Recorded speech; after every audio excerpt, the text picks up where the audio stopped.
Welcome to another DK Custom Products video. I'm Dwayne and this is Kevin, and today let's talk about safety.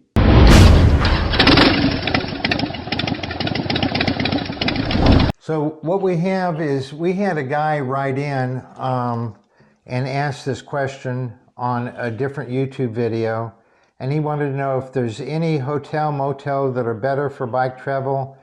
Have you ever done a video on tips for security? I know about bikes, physical locks. My question is more for ideas for at the motel parking lot, keeping your ride safe when in unfamiliar territory. Next summer, I'm going to be doing a trip from Nova Scotia to Kansas City, which is a pretty nice trip. You're going to have quite a few stays. 2,000 or 3,000 miles round trip, I would think. So I responded to him, and we're just going to go through some of the things that we've learned along the way. Yeah. And so whether you take notes or not, the other thing that will be very interesting is we're obviously not going to think about everything. So put in the comments below what you do for bike security, for keeping yourself safe and keeping your bike safe. Right. Because we all know motorcycling is inherently dangerous, but we're not talking about how dangerous it is to operate this bike. We're talking about the times while you're on that trip, things you have to be on the lookout for, because, you're very vulnerable on a bike. You're exposed to the elements, not only the elements, from weather, the criminal elements also. Yeah. So the first thing that we do is we stay in Super 8s mostly. Yeah. But when we look for a motel, we don't always get it, but we prefer to get a motel where the door opens to the parking lot, a ground floor room where the door opens the parking lot so we can park the bike right in front of the door. Yeah, because, if you're at, the Holiday Inn Express in room 1205, that's a long way down back to your bike. You might be able to go out and look out the window and watch someone stealing it, but it's going to be gone by the time you get down there. Now, I will say that when we can't get park right in front of the door, we just park, go to the room, 2nd, 3rd, 4th, 10th floor, look out the window, and if I can't see the bike, I'll go down and move the bike so that I can see it. Not that I'm necessarily going to be able to do anything about it, but at least I will know and be able to take some sort of action if it's just to call the police, say, hey, I just watched someone steal my bike. Yeah, and I think everybody watching has had a time or two where even when you go to a restaurant, you want to sit by the window so you can peek out there and check on your bike. Yeah. So the other thing is sometimes you pull into a motel or hotel and there's just sketchy stuff going on. Yeah. There's people with no business being in the parking lot, doing whatever they're doing. And so there's been more than a few times where we've pulled in and we thought we were going to stay at a place, but it just gave us some bad vibes. Better to be safe than sorry. Move on to the next motel if there's activity going on. There's only been one time that we've actually moved in the middle of the night. We stayed at a motel. I don't think it was a Super 8. I don't even remember what state it was in. I just remember that starting around midnight or 1, there was just all kinds of cars and activity and people yelling and screaming at each other in the parking lot, and we thought it would go away, but it didn't go away after an hour. So what we did, we packed everything up and we left. Because who knew? First of all, we weren't getting any sleep. Yeah. Second of all, our bike is out there, and like you said, it's vulnerable. You can't lock it and roll up the windows and lock it like a car or a truck. That's right. So if you get bad vibes at a place, just leave. There's others. Yeah. Now, Kevin has a bit different perspective than I have because he has much more experience. So he has much better situational awareness. But me, I'm more inclined to know about how to take advantage of technology to keep yourself safe, right? So there are ways you can track your bike in case something got stolen. Air tags are what I use. Not just so if your bike gets stolen, I put an air tag on my bike when we went to Sturgis so I wouldn't lose the bike and forget where I parked it. So there's ways you can kind of keep up with your bike without keeping eyes on the bike. So that's if you lose your bike, that's if someone steals it, so you can, hopefully recover it. but it also gives peace of mind to, if you're on a 2 or 3,000 mile trip or a 10,000 mile trip, or if you just went out riding for the afternoon, you tell whoever is in your life who cares about you, right? Yeah. Where you're going, what you're doing, and they can look and see and track where you are and see, are you on the route that you said you're on, or have you been at the side of the road for the last 3 hours? Are you broken down? Did you go down a ravine? Whatever. So that's right. a way to be That's safe. right. But again, where I would approach that from is from a technology standpoint, because you can get Apple Watch, you can get all these different devices that monitor your heart rate, and if something were to happen, your heart rate climbs, it will send a signal to your loved one, letting you know. So there's ways to be safe about it. Treat motorcycling like hiking. You don't just take out and walk up a mountain with nobody knowing and alone. If you can take someone with you, great, but at least let somebody know where you're going to go, where you're staying. That way they know, if you're not back in a couple days, that's where you were. Yeah. So another thing, we've spent hundreds and hundreds of nights. I don't know if we've crossed 1,000, but we've spent hundreds of nights in motels. And what I do, I take everything off of the bike that can be easily taken off. Like I remove my power vision. Yeah. What? Yeah. I was just thinking that I could, a thief could cost you upwards of $1,000 in a split second if they got your power vision, if they got your sheepskin, if they got your wild ass seat cushion, if they got your grasshopper backrest. That's just stuff that someone could accumulate in a matter of seconds. So anything that's loose, I just take it off and put it in the tour pack.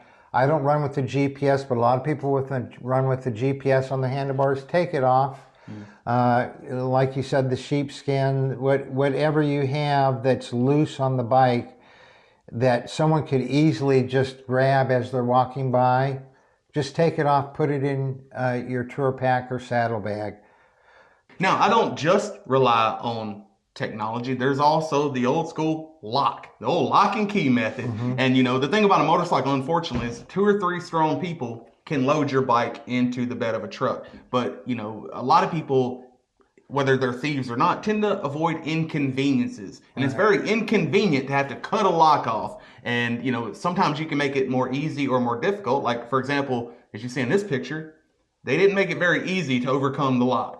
But, if you use your fork lock and your forks are stuck like this, it's very hard to maneuver that bike, get it to the back of a truck, and load it in. So they're going to move past your bike, unfortunately, to the next guy's bike who didn't think to use, a locking mechanism. So it's not just about technology. You can also lock the bike down. But run that lock through the frame, not through the tire like you see in this picture.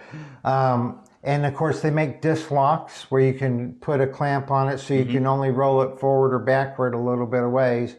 But like Dwayne said, if they're determined, they can just pick it up and put it in a van. Yeah, because sometimes technology can be your enemy. Because, there are devices on Amazon where I can clone your key fob. So as soon as I get near you, I clone your fob, I can go next to your bike, and now that's my bike. So technology, you got to watch out. The way they can skim your credit cards and things like that, they can also mimic your RF signals and copy your key fobs. Yeah, and another thing you can do if you're really serious about things is put a hidden kill switch. Yeah. And don't tell anybody about it, but put a hidden kill switch somewhere on the bike. So even if they do have, even if you didn't do your fork lock, even if you maybe you did get your key fob cloned, if the kill switch is off, it's still not going to start up. So another part of situational awareness is don't ride. We talked about earlier, don't go to a motel in a sketchy area, but don't ride in a sketchy area. Carjackings and motorcycle jackings and robberies happen all the time because people have ridden their bikes in areas where they've just tempted people to steal from them. Yeah. Ask me how I know. Okay? So just don't ride in an area where you're going to attract attention and they're going to go, hey, let's follow this guy and see if we can grab his bike from him. Or his belongings. Or belongings. So, and the other thing that you pointed out, Dwayne, was Yeah, and especially at stoplights, because I said it earlier. You're very vulnerable on a motorcycle. Someone can be, you can be on the ground beside your bike watching it ride away in 5 seconds. I mean, that can happen to anybody. So, keep your head on a swivel. If you find yourself in a bad area, I've done that before. I've gotten, off track, lost, looked around. Everything in my line of sight was sketchy. So, if you have to run a red light, you run that red light and get on down. But it's just one of those things. Be aware of your surroundings at all times on a motorcycle, because you're just out in the open. even when you come up to a stop sign or a stoplight. That's right. There is no door to lock. You Yeah. you have to be aware. Yeah. So, and then the last thing we'll leave you with is, and this hits close to home, I have a friend who was killed because he broke this rule. He had his motorcycle parked in right outside the door to his motel room. It was a nice motel. And it was near the interstate. It wasn't some inner city place. And in the middle of the night, he heard someone out there. He heard noise right outside his door. So he pulled back the curtains and he saw people trying to steal his bike, trying to load it up into a pickup truck. So trying to steal his bike, and he went out there and he got killed by them for going out there. So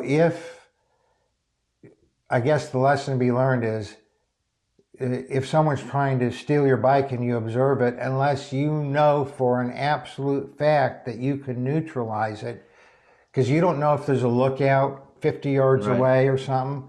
So unless you know for an absolute fact, which would be pretty hard, don't go out there and try and stop them, because you may be overpowered and it may be the last thing that you do. Now, this might sound a little crude, but yeah, that thief's life, yeah, your bike might be worth more than that person's life. I can feel that, but yours is not. Let that happen. Insurance will take care of it. Don't get hurt. Don't approach them. If you have to do something, do it from afar. But your life is important. That's what we're talking about, being safe. That is not very safe to approach the thief in action. Right. No, like Kevin said, this isn't the end all be all to being safe with these bikes when you're on a trip. So if there's any experiences you guys would like to share, or just tips that we didn't cover, we would love to hear them. We love comments. We respond to all comments. So if you don't mind, leave us a comment, share your experiences with us. Or if you have any questions at all about anything you've seen in this video or any of our videos, leave us a comment, shoot us an email to support@dkcustomproducts.com, or give us a call, 662-252-8828. Y'all ride safe out there.